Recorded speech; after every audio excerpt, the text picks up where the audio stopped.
Բարի երեկո, եթերում առաջին լրատվականի կիրակնօրյա թողարկումն է, նախ այն մասին, թե ինչ է լինելու մեր թողարկման ընթացքում։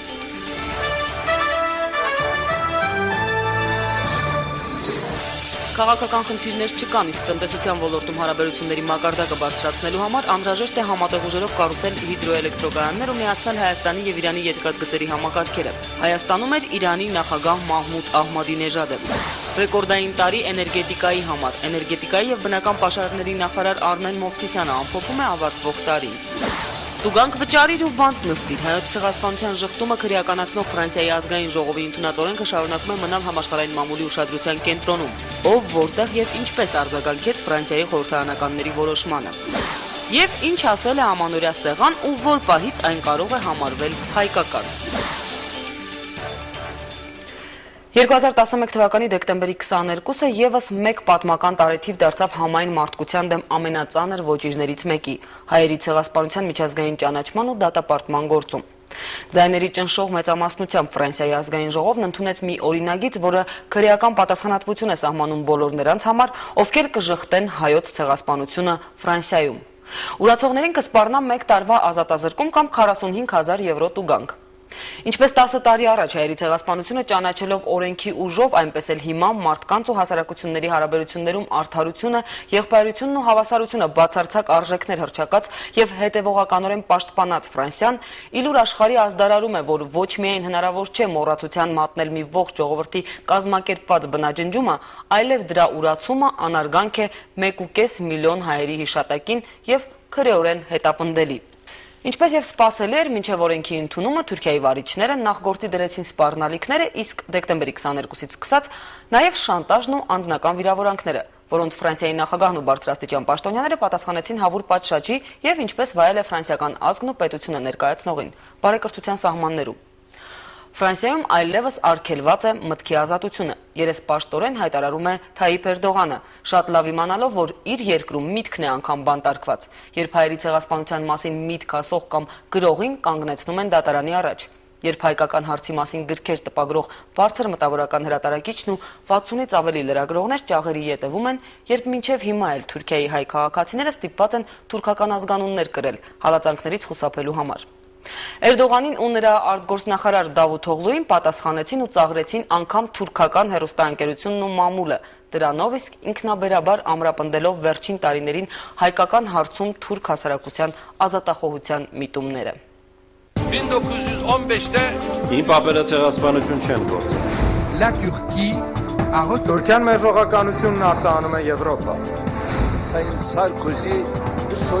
Պարոն Սարկոզ, Թուրքիայի պատմության մեջ ցեղասպանություն չեք դրել։ Հայոց ցեղասպանությունը պատմական իրողություն։ Prochaine séance, Macron.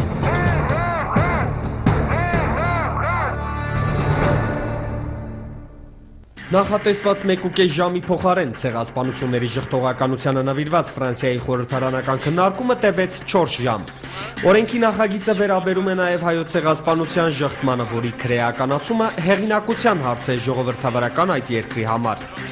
Ես կարծում եմ, որ այս օրինագիծը, որ քվեարկելու ենք, շատ կարևոր է։ Մենք չպետք է թույլ տանք, որ ցեղասպանությունները կրկնվեն, քանի որ ֆիզիկական ոչնչացմանը հետևում է հիշողության եւ մարդկության ժառանգության ոչնչացումը, անշուշտ կան բազմաթիվ սպառնալիքներ, եւ դա մեզ հիմք է տալիս, որ քվեարկենք այս օրինագծի օգտին։ Հայոց ցեղասպանությունը 20-րդ դարի անհերքելի պատմական փաստ է։ Թույլ տվեք նշել հայերի մեծ ներդրումը Ֆրանսիայի բարգավաճման գործում։ Հայերն ընդունել են Ֆրանսիան որպես իրենց հարազատ երկիր, եւ մեր երկրի վեհությունը կամրապնդվի հայոց ցեղասպանության ընդունմամբ եւ դրա հերքումը դատապարտելով։ Թուրքիան սպառնում է բոլորին։ Նա սպառնում էր Իսրայելին, Կիպրոսին, Իրաքին, Հունաստանին, հիմա էլ Ֆրանսիային։ Ֆրանսիայի խորհրդարանականները տեղի չտվեցին դրանց։ Ֆրանսիան ի վերջո մեծ պետություն է եւ չի սիրում, երբ իրեն սպառնում են։ Նիստին ներկա բոլոր պատգամավորները, այդ թվում օրինագծի խմբագրման կողմնակիցները, ընդգծում են, որ հայոց ցեղասպանությունը պատմական փաստ է։ Ժխտումը կրկնակի հանցագործություն, որը պետք է պատժվի։ Հանցագործության արդարացումը պետք է արժանանա իրավական ու քաղաքական գնահատականի։ Այս օրինագիծը վերաբերում է ոչ միայն հայոց ցեղասպանությանը, այլև ամբողջ աշխարհում ռասայական եւ կրոնական խտրականությանը։ 20-րդ դարի այդ ողբերգությունը դեռ մնում է մարդկության պատմության հիշողության մեջ։ Մեր երկրի ղեկավարի եւ այլ գործիչների ու լրատվամիջոցների շնորհիվ մենք արգելափակոց կդնենք ժխտողականության տիպի դրսևորումների առաջ։ Ես անձամբ կողմ եմ այս օրինագծի ընդունմանը։ Եթե Գերմանիայում հրեաների ցեղասպանությունը հերքելու համար քրեական հետապնդում է եւ հրեաները պահանջում են, որ բոլորն ընդունեն այդ փաստը, ապա ինչու հայերը չպետք է հետապնդեն իրենց իրավունքները։ Ես չեմ ցանկանում կրկնել վարչապետ Էրդողանի խոսքերը եւ մենք թույլ չենք տա, որ նա մեզ ինչ-որ բան թելադրի։ Je me permets d'appeler les Turcs à plus de dignité. Ես թուրքերին կոչ եմ անում առավել արժանավայել լինել։ Չեմ հասկանում, թե ինչպես կարող են նման ձևով մեզ սպառնալ եւ ամենավատ բառերով մեղադրանքներ առաջադրել մեզ մեր սեփական հողի վրա։ Ազգային ժողովի շենքի առջև մի խումբ մարդիկ ցույց էին կազմակերպել, թափահարելով թուրքական դրոշներ, այնինչ մեր նախագիծը միտված է պաշտպանելու մարդու իրավունքները։ Ձայների բացարձակ մեծամասնությամբ Ֆրանսիայի խորհրդարանի ստորին պալատը 1 տարվա ազատազրկում եւ 45000 եվրոյի տուգանք է սահմանում հայոց ցեղասպանությունը հրապարակայնորեն ուրանալ ցանկացողների համար։ Prochaine séance, mardi 10 janvier 2012 à 15h. Թուրքական պատմաքաղաքական միֆն ամորձատվեց, ֆրանսիական օրենքը սահմանափակեց հայոց ցեղասպանությունը կեղծ վիճարկումների ենթարկելու Անկարայի տասնամյակների ջանքերը։ Այսուհետև ժխտողական հայտարարությունների համար դատարանում հայց կարող են ներկայացնել նաև հասարակական կառույցները։ Այսինքն, Ֆրանսիայի լոբին եւս կարող է օրենքի տառով հետամուտ լինել թուրք մերժողականներին պատժելուն։ Թուրքական քաղաքական մշակույթ կոչվածը նորմալ բանավեճի, նորմալ գործընթացում, նորմալ հիմնավորված տեսակետի ներկայացման ինստիտուտն ու այդ մշակույթը չի ստեղծել։ Այսինքն սովորույթը մնում է նույն սովորույթը ուժի, շանտաժի, հիստերիայի տեսանկյունից։ Ինչպես վարվել են սեփական երկրում ազգային փոքրամասնությունների հետ, ինչպես վարվել են ժամանակին մեզ հետ, հիմա վարվում են քրդերի հետ։ Իրենց մոտ կա տպավորություն, որ նույնիսկ կարելի է վարվել ամբողջ աշխարհի հետ։ Իսկ ինչ արդարացում կամ կշիռ ունեն Թուրքիայի սպառնալիքները, ինչպիսի վնաս կպատճառեն դրանք Ֆրանսիայի նման երկրին։ Թուրք առաջադեմ մտավորականությունը ծաղրում է պատժամիջոցների փաթեթը, թափահարող իշխանությունների պահվածքը։ Հայոց ցեղասպանության օրինագիծը 2015 թվականին Թուրքիային հարվածել պատրաստվող հսկա սառցաբեկորի մի փոքր մասն է միայն։ Եվ ինչ ենք անում մենք։ Մենք ինչպես միշտ սպառնում ենք եւ բոյկոտում ապրանքները։ Մենք պարտվում ենք ցեղասպանության պայքարում։ Եկեք այս անգամ մեզ պայենք ոչ թե որպես թուրք, այլ որպես եվրոպացի։ Ավելի հեռու ներգնացել թուրքական Հուրիեթ օրաթերթը հայտնի լրագրող Ելմազ Օզդիլը անդրադառնալով Ֆրանսիայում հայոց ցեղասպանությունը քրեականացնող օրինագծի ընդունման կապակցությամբ Էրդողանի արտահայտություններին, թե թող Ֆրանսիան խոսի Ռուանդայում եւ Ալժիրում կատարած հանցագործությունների մասին, բառացիորեն գրել է հետեւյալը. Ինչ գործ ունես Ալժիրի հետ, Ալլահի ապուշ։ Դու պատասխան տուր, թե ինչու է այսօր հայկական այնթափը կոչվում Գազի այնթափ։ Մարաշը Կահրաման Մարաշ, Ուրֆան Շանլի Ուրֆա։ Ով է զենքի ուժով գրավել այդ քաղաքները։ Մեծ ցեղասպանության են ենթարկել ասող հայերը, թե այդ քաղաքում կոտորած իրականացրած թուրք զինվորականները։ Այդ դու ես ամոթ փնտրում պատմության մեջ, մոռանալով սեփական ժողովրդի պատմությունը։ Դա է հենց իսկական ամոթը։ 2006 թվականի հոկտեմբերի 13-ին, երբ Ֆրանսիայի ազգային ժողովը ձայների ճնշող մեծամասնությամբ ընդունեց հայոց ցեղասպանության ուրացումը քրեականացնող բանաձևը, Անկարան դարձյալ դիմեց քաղաքական ու տնտեսական շանտաժի։ Մի քանի շաբաթով ետ կանչեց իր դեսպանին Փարիզից, թուրք պաշտոնյաները մեկ շաբաթով հրաժարվեցին Պեժոյից, Շանելից ու Լակոստից, իրենց երեխաներին հանեցին ֆրանսիական դպրոցներից։ Սառը ցնցուղ ընդունելուց հետո էլ հասկացան, որ Ֆրանսիայի հետ չի կարելի խոսել այնպես,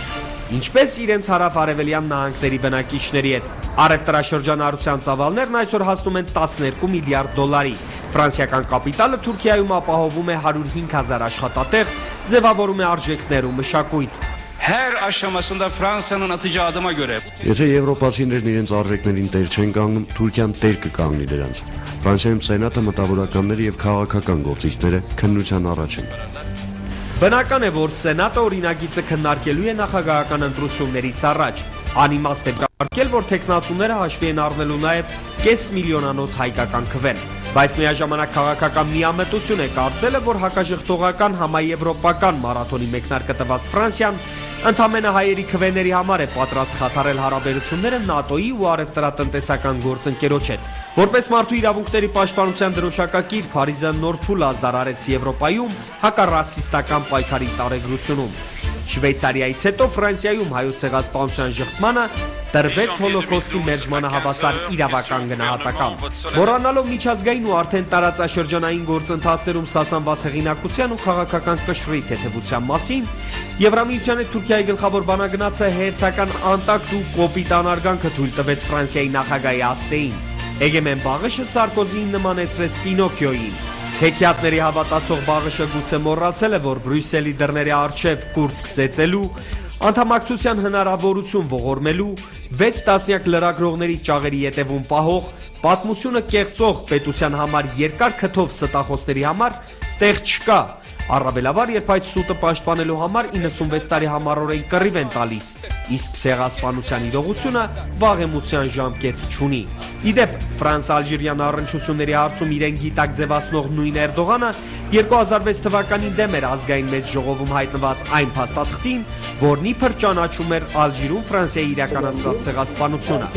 Նույն Աբդուլլա Գյուլը, որ այն ժամանակ արտգործնախարար էր, կոչ էր արել չչափազանցնել ալժիրյան թեման, նախազգուշացնելով, որ նման քայլերով Անկարան հակազդեցության թիրախ կդառնա ամբողջ աշխարհում։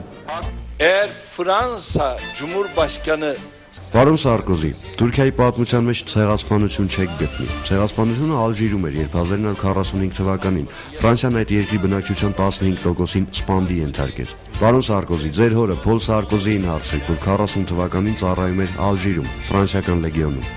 Մի հիշեցում էլ պարոն Էրդողանին, ձեր հիշատակած Փոլ Սարկոզին չի ծառայել Ալժիրում։ Նախագահ Սարկոզիի հայրը ձեր խոսքերը ծիծաղելի է անվանել։ Իսկ իր զինվորական ծառայության մասին հավելյալ մանրամասների եւ թուրք վարչապետի պարբերաբար մթագնող հիշողությունը թարմացնելու համար խորհուրդ է տալիս կարդալ իր գրած «Որքան կյանք» գիրքը, որի հոնորարը պատրաստակամություն է հայտնել փոխանցել Էրդողանի բանկային հաշվին։ Աբրահամ Գասպարյան, Առաջին լրատվական։ Ֆրանսիայի ազգային ժողովում ցեղասպանությունների շղթումը դատապարտող օրինագծի ընդունման կապակցությամբ Հայաստանի նախագահը Ֆրանսիայի իր պաշտոնակցին հղած նամակում երախտագիտություն հայտնեց, ընդգծելով, որ Ֆրանսիան վերստին ապացուցեց իր նվիրվածությունը համամարտկային արժեքներին։ Մեծարգո պարոն նախագահ, Հայաստանի Հանրապետություն կատարած ձեր պատմական այցից եւ Երևանում ցեղասպանության զոհերի հուշակոթողի մոտ, ինչպես նաեւ Ֆրանսիայի հրապարակում արտասանած ձեր վճռական խոսքերից ընդամենը 2.5 ամիս անց Ֆրանսիայի ազգային ժողովի կողմից ցեղասպանությունների շղթումը դատապարտող օրինագծի ընդունումը լավագույն վկայությունն է ձեր անձնական հանձնառության, հայ-ֆրանսիական ամուր բարեկամությանը, ձեր հավատարմության, մեր տարածաշրջանում բաժանարար գծերի վերացմանն ու ժողովուրդների հաշտեցմանը ձեր նվիրվածության, ասված է նախագահ Սարգսյանի նամակում։ Իրավացի է թուրք հեռուստամեկնաբանը ընդգծելով, որ Ֆրանսիայի խորհրդարանի որոշումը 2015-ին Թուրքիային հարվածել պատրաստվող այսբերգի երևացող մասն է միայն։ Ժամանակակից աշխարհը զարգանում է ավելի հստակ ու որոշակի տրամաբանությամբ։ Գործընթացներ կան, որ անշրջելի են, որքան էլ դրան ընդդիմանան կամ զանազան քաղաքական հաշվարկներով հետաձգել փորձեն Թուրքիայի կամ Ադրբեջանի օրվա իշխանությունները։ Հենց այս ամիս Մարսելում Հայաստանի նախագահը հույս հայտնեց, որ Թուրքիայում մի օր ի հայտ կգան այն քաղաքական ու պետական գործիչները, որոնք կայցելեն Ծիծեռնակաբերդ ու գլուխ կխոնարեն միլիոնավոր հայերի հիշատակի առաջ։ Նույն Թուրքիայում արդեն շատ մտավորականներ ու լրագրողներ են այդ պահանջը տարբեր ձևակերպումներով առաջ քաշում սեփական իշխանությունների առաջ։ Չնայած տարբեր հարցերում, տարբեր դիրքորոշումներին հայերի ցեղասպանության միջազգային ճանաչման հարցում Հայաստանի քաղաքական ուժերը խորը տարակարծություններ չունեն։ Մեր քաղաքական դաշտի հիմնական դերակատարները ողջունում են Ֆրանսիայի ազգային ժողովի որոշումը քրեական պատիժ նախատեսնել ոճիրն ուրացողների կամ արդարացնողների համար։ Սարերը ետևում չէ 2015 թվականը։ Այլևս դժվար է թուրք-եվրոպական կամ թուրք-ամերիկյան որևէ լուրջ պրոցես առանձնացնել, որն այս կամ այն կերպ չկրի թուրք-հայկական թեմայի դրոշմը։ Մեծ տարածքի վրա սփռված Թուրքիային անհրաժեշտ է օգնել հաշտվել իր օսմանյան պատմության հետ։ Հայաստանի դերը դրանում թերևս փոքր նպաստավոր քայլերի քաղաքականությունն է։ Մնացածն աշխարհն ինքը գիտի եւ ըստ պատահության մեր հարևանի առջև կդնի այդ հարցը։ Սրանից 2 տարի առաջ հոկտեմբերի 9-ին Ցյուրիխում ծավալվում էր պրոցես, որը հայության մի հատվածի կարծիքով առնվազն կարող էր մշուշապատել ցեղասպանության միջազգային ճանաչման ապագան։ Մի կողմ թողնենք այս ընթացքում Շվեդիայի խորհրդարանի, մի շարք երկրների նահանգների ու քաղաքների ճանաչման, Միացյալ Նահանգների նախագահի ամենամյա խիստ ուղերձների փաստերը։ Թուրքիային իր պատմության հետ հաշտեցնելու էական ձեռքբերումը հայերի ցեղասպանության աննախադեպ քննարկումն է հենց Թուրքիայի ներսում։ Արձանագրություններից հետո արդեն 2 տարի ականատես ենք լինում Ստամբուլի կենտրոնական Թաքսիմ հրապարակում թուրքերի տպավորիչ ապրիլ 24-յան ցույցի։ Ցյուրիխյան արձանագրություններն այսպիսով դարձել են մեր երկրի փոքր քայլերից մեկը, որով Հայությունն ու Հայաստանը ճնշող դիրքային առավելության են հասել, անթերի խաղարկելով պարտիան թուրք վերնախավի հետ հանուն արդարության պատմական պայքարում։ Ֆրանսիայի խորհրդարանի օրինագիծը մի փոքր էլ է նեղացնում մանևրելու թուրքական դաշտը։ Այսօր իրականություն են այն դրույթները, որոնց մասին Հայաստանի նախագահը խոսում էր 2 տարի առաջ համահայկական ուղևորության հանգրվաններում։ Ցեղասպանության թեմայի քննարկումն ավելի է թեժանալու եւ առաջին հերթին հենց Թուրքիայի ներսում։ Արդյոք Թուրքիայի ներսում թուրքական հասարակության մեջ ցեղասպանության քննարկումը պակաս հանգամանք է։ Վերջիվերջո բոլոր երկրների կողմից մենք ցանկանում ենք ցեղասպանության ճանաչումը միայն ու միայն մի նպատակով, որպեսզի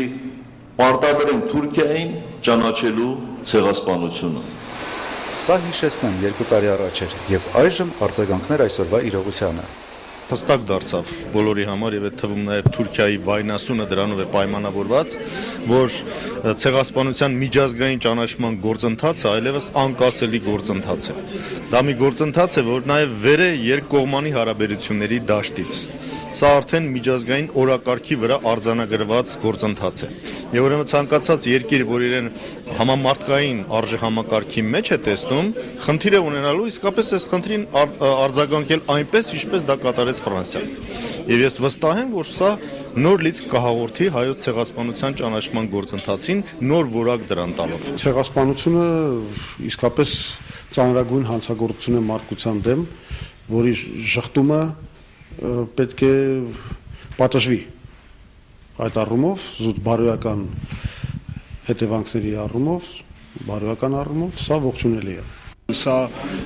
նաև ճանապարհ է հարթում, որպեսզի ցեղասպանության հայրենազրկման հետևանքները նաև ունենան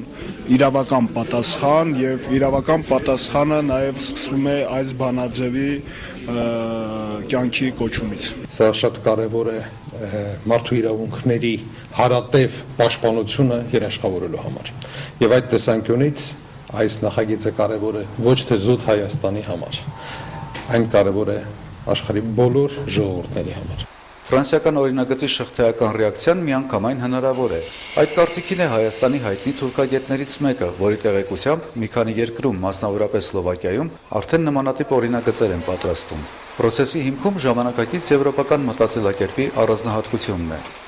Երբ ցեղասպանությունը որպես ծանրագույն հանցագործություն մարդկության դեմ ընկալվում է ոչ միայն որպես պատմական անցյալում տեղի ունեցած իրողություն, այլ նաև ընկալվում է որպես վտանգ, եւ այդ վտանգի դեմ պայքարելու համար շատ կարեւոր է, որ անցյալում տեղի ունեցած ցեղասպանությունների մասին հիշողությունը չկեղծվի։ Հետևաբար ցեղասպանության հանցագործության դատապարտումը կրում է նաև կանխարգելիչ բնույթ, ուստի նվազագույն է կախված որևէ երկրի այս ռոպեական մարտավարական շահից։ Առայժմ չի նշмарվում թուրք վերնախավի այն շերտը, որը պատրաստ է ներողություն խնդրել հայ ժողովրդից, սակայն թուրք ժողովրդի մեջ այն արդեն ձևավորվել է։ Ավելի ու ավելի մեծ թվով լրագրողներ, հասարակ մարդիկ, փակագծում ընտրողներ հարցեր են դնում իրենց իշխանության առջև։ Անշուշտ եւս որոշ ժամանակ թուրքի դասական կերպարով իշխանավորները կպայքարեն ձևավորվող նոր թուրքական մտածողության դեմ։ Իր հերթին փոքր քայլերի ռացիոնալ քաղաքականությունն է շարունակելու նաեւ Հայաստանի Հանրապետությունը։ Մեկ անգամ եւս շատ հստակ ասում եմ, որ մենք թուրքերի հետ ցեղասպանության մասին ունենք ընդամենը մեկ քննարկում։ Մենք պիտի օգնենք թուրք ժողովրդին անաչառ լինելու սեփական պատմության հանդեպ։ Իսկ ավելի հստակ մենք թուրքերի հետ կարող ենք քննարկել միայն ու միայն ցեղասպանության հետևանքների վերացման հարցը։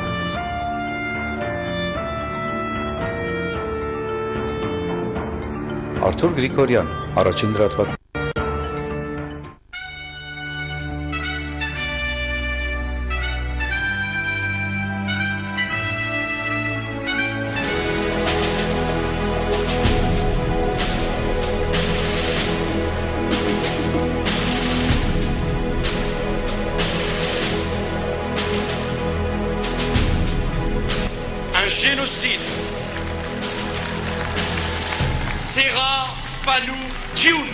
Վերջիվերջո բոլոր երկրների կողմից մենք ցանկանում ենք ցեղասպանության ճանաչումը միայն ու միայն մի նպատակով, որպեսզի պարտադրենք Թուրքիային ճանաչելու ցեղասպանությունը։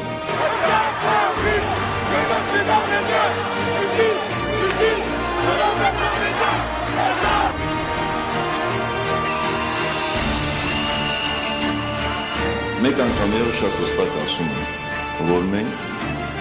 թուրքերի հետ ցեղասպանության մասին ունենք ընդամենը մեկ քննարկում։ Մենք պիտի օգնենք թուրք ժողովրդին անաչառ լինելու սեփական պատմության հանդեպ։ Celui-là, celui de la reconnaissance du génocide. Le génocide arménien est une réalité indéniable.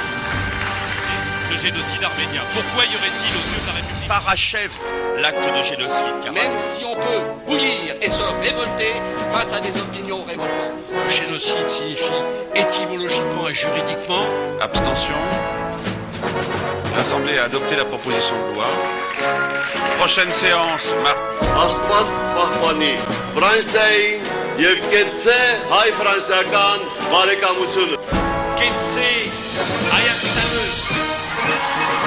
Kelsey, Rosiane, vive l'Arménie et vive la France!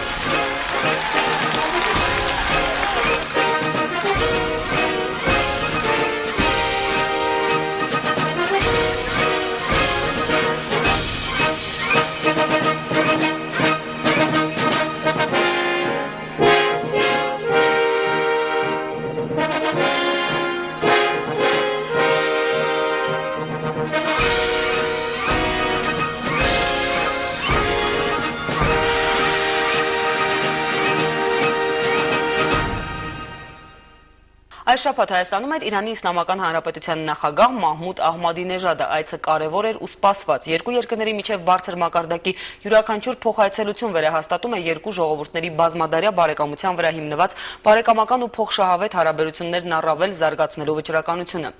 Հայ-իրանական հարաբերություններն անցած 20 տարիների ընթացքում նոր որակ են ստացել։ Իրականացվել են մի շարք կարևոր նախագծեր, նախանշվել նոր ծրագրեր։ Երկու երկրների պատմության մեջ այսօր ապրանքաշրջանառությունն ամենաբարձր մակարդակի է, բայց այդուհանդերձ դեռ չօգտագործված մեծ ներուժ կա։ Իրանի նախագահի այցի արդյունքում պայմանավորվածություն ձեռք բերվեց արագացնել էլեկտրահաղորդման երրորդ գծի կառուցումը, որոշակի ակտիվություն հաղորդել նավթամթերքի շուկային, մեծացնել ապրանքաշրջանառության ծավալները, եղան արդյունավետ քննարկումներ, բանակցություններ եւ մինչ այս տարբեր ոլորտներում ու գերատեսչությունների միջև արդեն իսկ ձեռք բերված պայմանավորվածություններին տրվեց իրավական փաստաթղթային տեսք։ Տարածաշրջանում հարատև խաղաղության, կայունության ու անվտանգության հաստատումն ու ամրապնդումը Հայաստանի եւ Իրանի առաջնորդները անհրաժեշտ համարեցին նաեւ տնտեսական զարգացման տեսակետից։ Երկու պետությունների նախագահներն ընդգծել են Լեռնային Ղարաբաղի հիմնարարցի կարգավորումը հնարավոր է միայն խաղաղ ճանապարհով եւ միջազգային իրավունքի նորմերին ու սկզբունքներին համապատասխան։ Իրանի նախագահի այցի արդյունքներն ամփոփում է Լուսինե Մկրտչյանը։ Հայ-իրանական սահմանին Արաքս գետի վրա երկու հիդրոէլեկտրակայանների կառուցման մտադրությունն արդեն 10-ամյա պատմություն ունի։ Բանակցությունները սկսվել էին դեռ 2001-ին եւ ծրագրի արժեքը գնահատվել էր 60-ից 80 միլիոն դոլար։ Երկու հեքերի շինարարության պայմանավորվածության վերաբերյալ փաստաթուղթը ստորագրվեց 2007 թվականի մարտի 19-ին, երբ Հայաստանի եւ Իրանի միջև կնքվեց միջպետական պայմանագիր։